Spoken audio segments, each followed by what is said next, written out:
Welcome.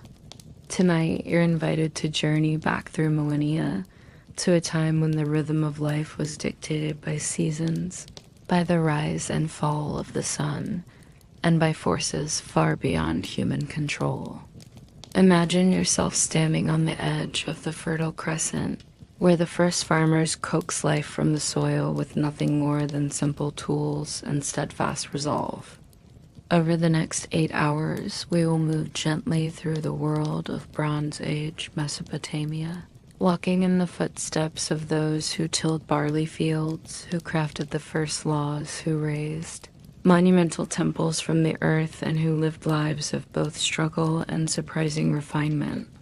Our path is divided into 4 calm, unhurried segments.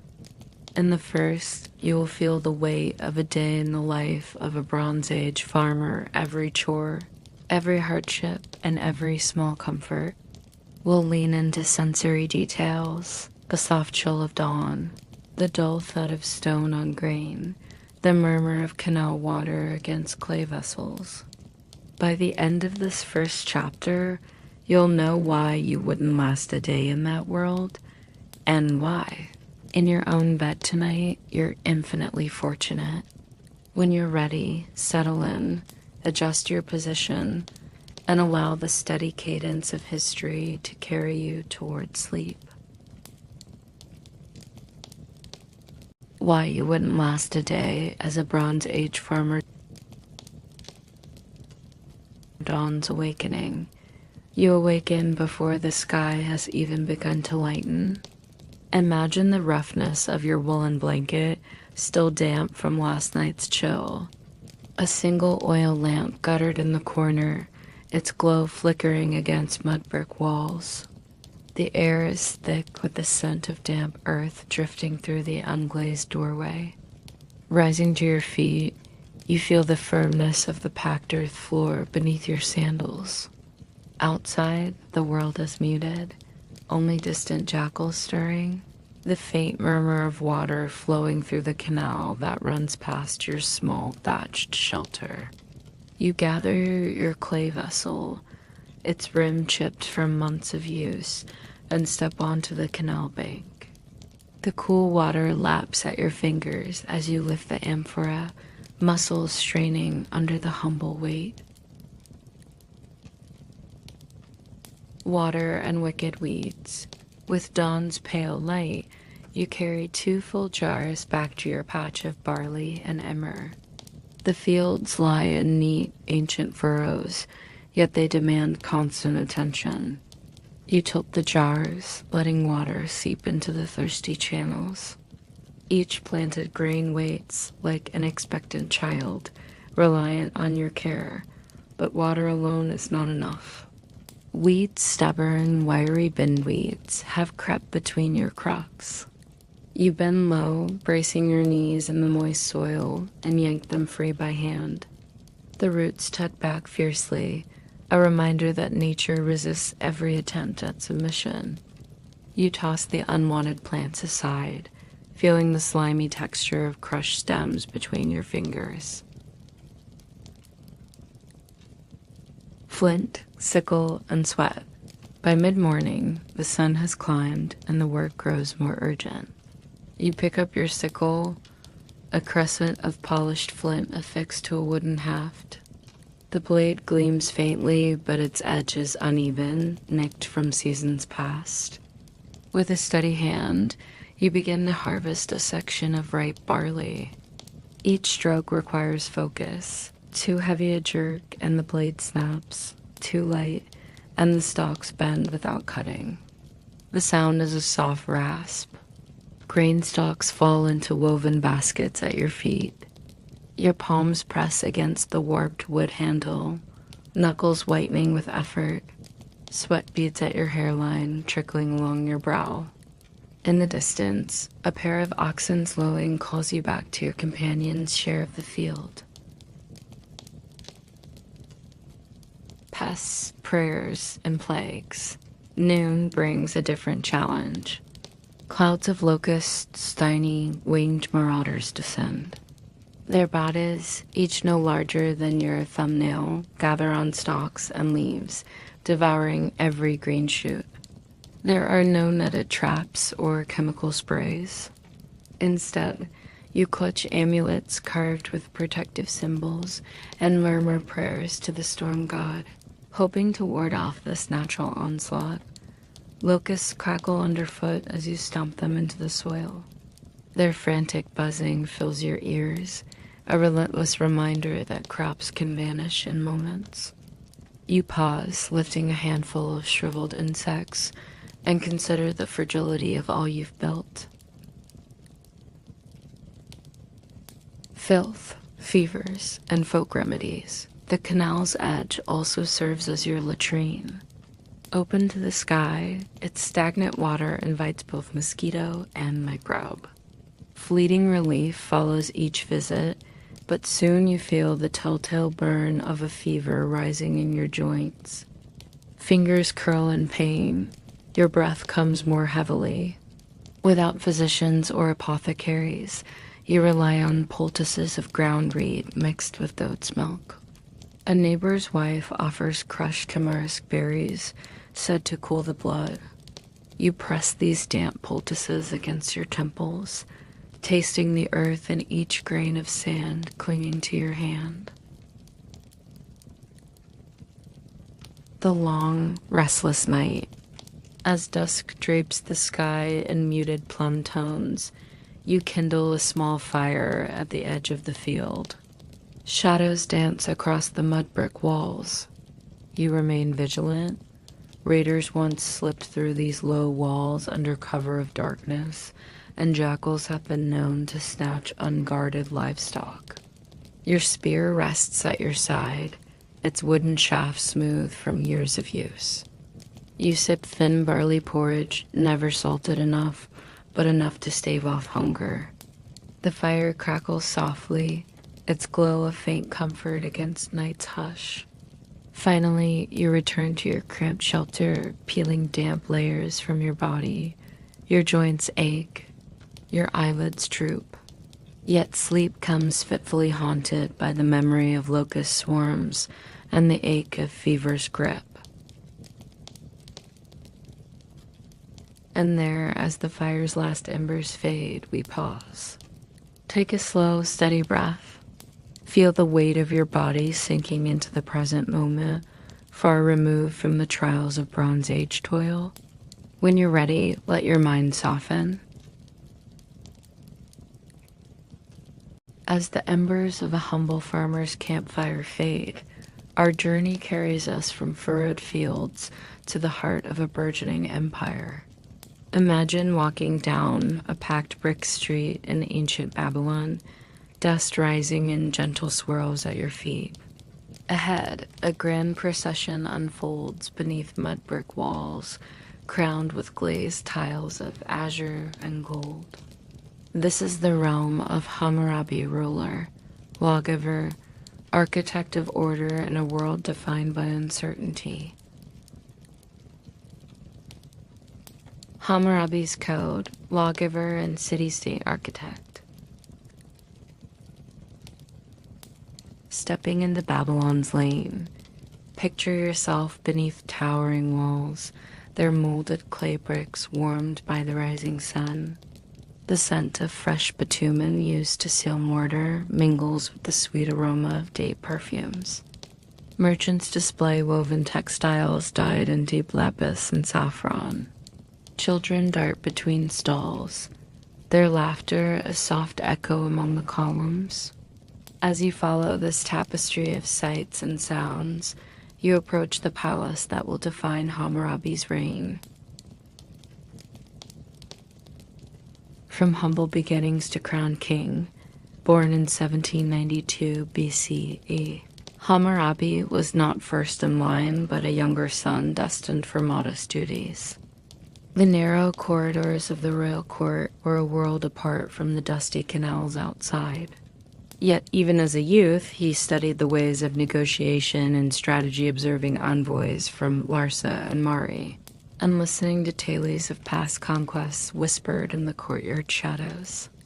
When his father passed, Hammurabi ascended the throne of Babylon, a city modest in size but poised for greatness. The young king's gaze was steady, his vision clear, to unite the scattered city-states of Sumer and Akkad under a single banner.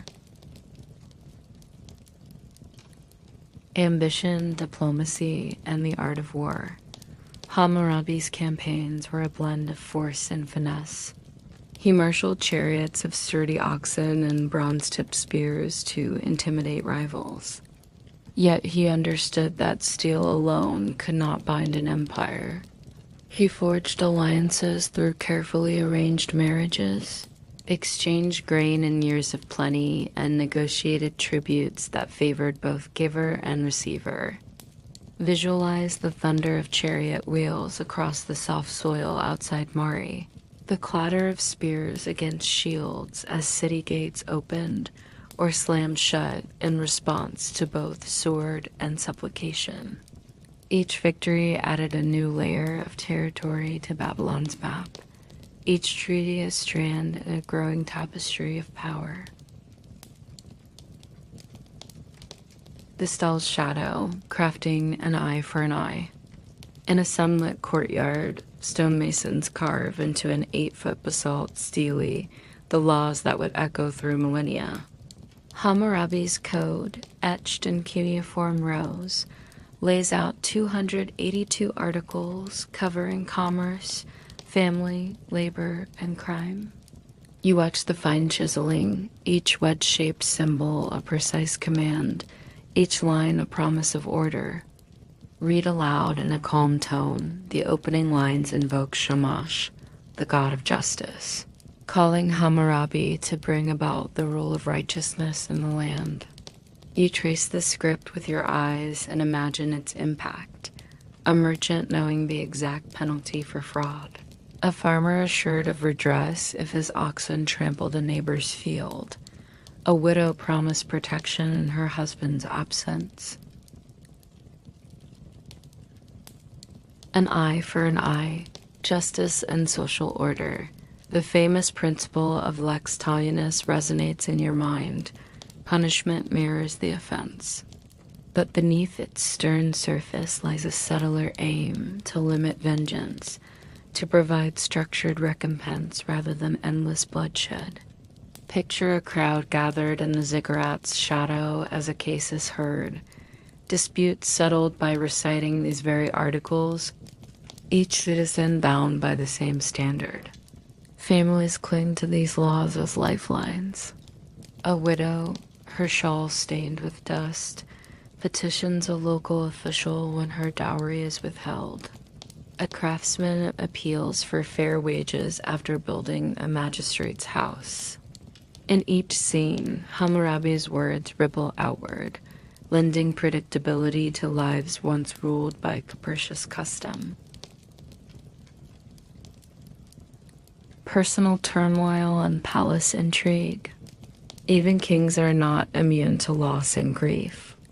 Hammurabi's own brothers and sons vied for favor, whispering in candlelit chambers. You sense the hush of cloaked figures exchanging rumors near a flickering brazier, the soft rustle of robes as conspirators slip down marble corridors. During a festival in honor of Marduk, jealousy flares when gifts meant for the god are subtly redirected toward favored heirs. Tensions simmer beneath ceremonial fanfare. Processions of priests carry incense burners. Dyed banners flutter in the midday breeze. Children mimic the ritual steps, unaware of the conspiracies that lurk behind. Legacy across millennia. As dusk settles, Hammurabi ascends a terrace overlooking the Euphrates, its waters glowing in twilight. He gazes upon a realm transformed, unified city-states, written laws, canals widened to feed crops beyond the river's banks. Though his empire would later fragment, the stele endured, rediscovered by archaeologists centuries later, its words illuminating early human efforts to codify justice. Envision that basalt monument unearthed beneath desert sands, its inscription still crisp, bearing witness to a ruler's attempt to shape not only territory, but the moral fabric of society.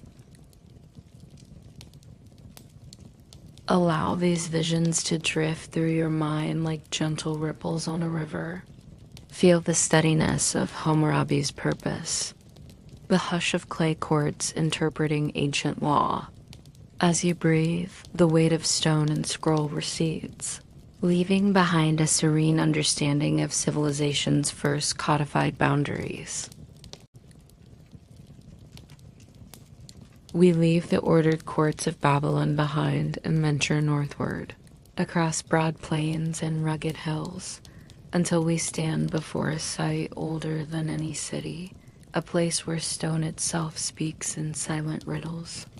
Here at Göbekli Tepe, on a windswept Turkish plateau, humanity's first temple rises from the earth, its purpose and builders still whispered secrets beneath centuries of soil. Göbekli Tepe and the dawn of temples. Discovery in the dust. Imagine the sun low on the horizon, casting long shadows across rocky ground. Early in the 1960s, a surveyor passed over this plateau, noting strange mounds on a map. Yet it wasn't until the 1990s that archaeologists returned, trowels in hand, and began to unearth massive T-shaped pillars, each standing nearly 5 meters tall, carved from local limestone. You crouch beside a partially exposed monolith. Its surface is etched with reliefs, a fox crouching, its body rendered in crisp lines, a serpent coiling in an endless loop. The air tastes faintly of chalk dust and wild thyme carried on a breeze. This was not a mere gathering spot, it was a deliberate creation, an altar to belief, predating settled farming by centuries. Carved beasts and sacred circles. Circle upon circle, the pillars stand in groups. You move from one enclosure to the next, each forming a rough ring 3 meters across. Between the stones lie fragments of flint tools, animal bones, and charred seeds, evidence of feasts long past. Trace your fingers along the pillars' carved reliefs. Aurochs' heads tilt toward the sky. Vultures perch as if listening for a command. Wild boars bristle in silent defiance. What stories did these figures tell? Were they totems of protection, warnings to outsiders, or reminders of the natural world's power? Who built it and why? It's a puzzle. Agriculture, as we know, it did not yet exist here. The wider world still hunted gazelle and gathered wild grain. Yet these stonemasons quarried massive blocks, hauled them by rope and manpower, and erected them with meticulous precision. Imagine the labor. Hundreds of people camping in simple huts, tending fires to soften the rock, coordinating rhythms of chant and drum to move unyielding stone. Evenings would have seen communal gatherings, shared meals of roasted goat, toasted wild wheat, perhaps fermented barley drinks. As you sit beside a fire crackling beneath the carvings, you sense more than ritual. You feel a community forging identity through shared effort. Ritual feasting and the birth of religion. Archaeologists uncovered hearths piled high with gazelle and boar bones, their burnt ends blackened by flame. Borrow a fragment of rib in your mind's eye, the glint of marrow inside, the rich scent of smoke. Each feast likely coincided with celestial events, winter solstice, passage of Venus, or the return of migratory birds. Participants, perhaps clad in simple animal hide garments, would drum on gourds or hollowed logs. They might circle the pillars, chanting names lost to us now, invoking spirits for bountiful seasons to come. This communal worship, shared in dim light and rhythmic cadence, hinted at the human need to bridge earth and sky, mortal life, and something greater. Theories that rewrite origins. Modern scholars debate. Was Göbekli Tepe built by wandering hunter-gatherers who paused in nomadic circuits, or by early farmers experimenting with cultivation nearby? Some propose that the urge to worship or to feast spurred agriculture rather than the other way around. Consider the radical idea: faith as seed, not byproduct of settled life. How different our story becomes if temples came before plows, if communal belief gave rise to fields of grain. Here, on this lonely hill, the neat chronology of civilization blurs. Echoes of the unknown. As dusk deepens, you stand in the largest enclosure, its pillars rising like ghostly sentinels. The evening breeze carries whispers, your own breath echoing against stone. No written records explain these carvings, no tablets clarify the ceremonies. Instead, silence reigns, inviting your mind to wander. Allow the mystery to settle around you like cool dust. Embrace the unknown as a form of comfort. There is no rush to find answers.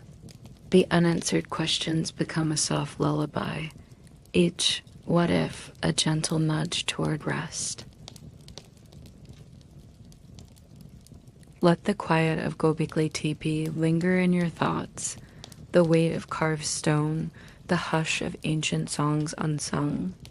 Feel that stillness guide you deeper into ease and calm.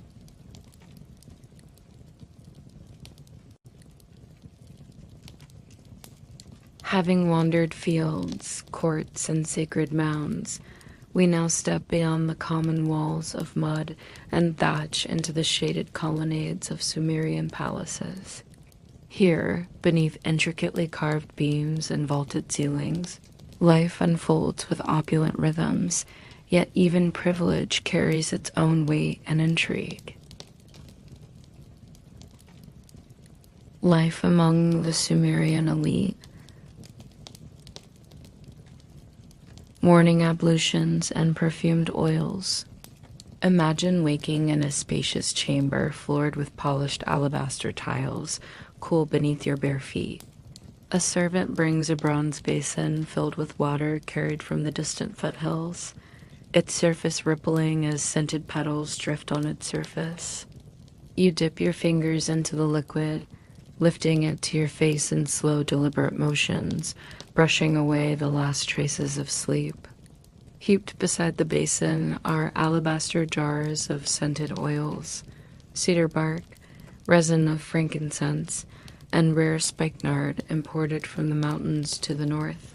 You guide a drop behind each ear, the warmth releasing gentle currents of aroma that mingle with dawn's first light. Your linen robe, bleached white and embroidered with lapis and geometric waves, glides effortlessly across your shoulders.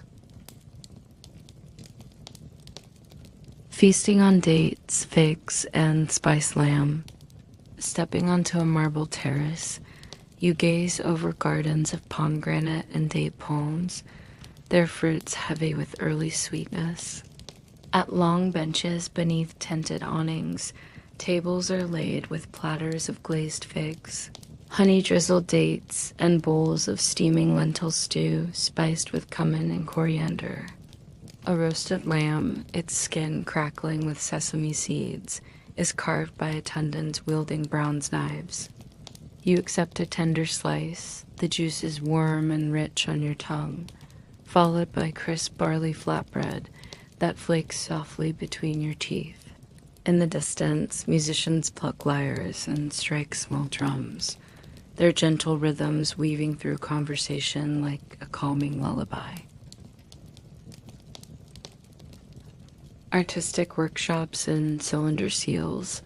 Beyond the banquet hall lies the artisan quarter, where ivory carvers and lapidaries work in shaded alcoves. You enter a small courtyard and watch a master engraver press a cylindrical seal into wet clay, leaving behind an echo of mythological creatures entwined in combat griffins, serpents, and lions poised in eternal dance. The seal's owner, a high priestess, holds it between slender fingers, inspecting each detail. You feel the cool, smooth cylinder as it rolls beneath your palm, leaving behind a perfect impression on a fresh tablet. These seals secure transactions and mark identities, silent witnesses to diplomacy and devotion. Politics, protocol, and envoys. A messenger arrives from a distant city-state, perhaps from Ur or Kish, bearing gifts of lapis lazuli and ornate metalwork. You host him in a private salon, its walls lined with painted frescoes of mythic floods and harvest festivals. Soft cushions cushion every step, and a brazier emits a gentle red glow, warding off evening chill. You exchange pleasantries in measured tones, offering sweet wine pressed from wild grapes. Under the surface, negotiations flow, grain quotas, labor levies, and mutual defense pacts. Every phrase is deliberate, every gesture weighed for meaning. Here, power is wielded not only by sword or decree, but by the subtleties of gesture and gift. The decadence of the harem and palace conspiracies. Within the palace's inner sanctum lies the harem, a secluded garden of flowering oleander and grapevines. Women of noble birth, draped in dyed silks of deep indigo and saffron, move like silent shadows between marble columns. Their laughter, soft as wind through leaves, drifts past lattice windows, yet beneath this serenity simmers rivalry. A whispered alliance here, a secret message woven into tapestry there. You overhear the gentle rustle of fabric as two attendants exchange comments on succession, on which prince might inherit the throne. Each maneuver, though cloaked in courtesy, carries the weight of dynastic destiny. Closing reflections on elite life. As lanterns are lit along the garden paths, their flames casting quivering patterns on shrubbery, you linger beneath a quince tree heavy with fruit. The air is fragrant, the night alive with crickets' song. You consider the duality of this world, a life of plenty, yet bound by protocol and intrigue. A realm of beauty, yet haunted by whispers of ambition. In this quiet moment, let the opulence and restraint of Sumerian elite life mingle in your thoughts. Feel the softness of candlelight, the weight of perfumed air, the hush of marble halls settling around you like a final embrace. From furrow to throne and home, we have traveled over the span of 8 calm hours, from the cracked fields of a Bronze Age farmer to the glistening halls of Sumerian power. Under the weight of dawn's first light, you felt the tug of flint-tipped sickles on the sting of fever, and later, the solemn chiseling of Hammurabi's laws in basalt, offering order where chaos once reigned. You stood in silent circles of ancient stone at Göbekli Tepe, where the very birth of ritual blurred the line between hunter and believer. Finally, you stepped into alabaster chambers, breathing in the perfumed air of the elite before slipping past the hushed intrigue of a royal harem. Through each segment, we have woven sensory threads, the cool of canal water, the rasp of barley stalks, the distant echo of a chisel, and the soft rustle of linen robes into a tapestry of human experience. We've acknowledged the hardships, locust swarms and disease, conspiracies cloaked in candlelight, and the constant hum of survival. Yet interlaced with these trials were moments of ingenuity, of community, of beauty carved in stone and crafted in cloth. Now, as the final notes of history's lullaby drift away, remind yourself, you rest in a world far gentler than any Bronze Age dawn. The fields you touch bear no locusts. The laws that guide you were shaped by centuries of evolution.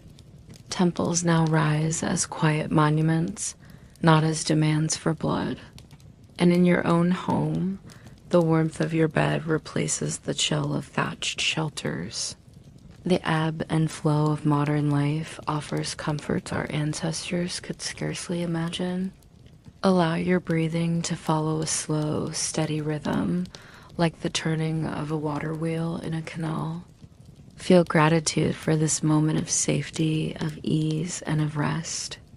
With each gentle exhale, release the world outside your mind's eye, letting sleep gather you as softly as a linen robe drawn across your shoulders. Good night, and may your dreams carry you through peaceful fields, under starlit skies, and into the quiet promise of morning.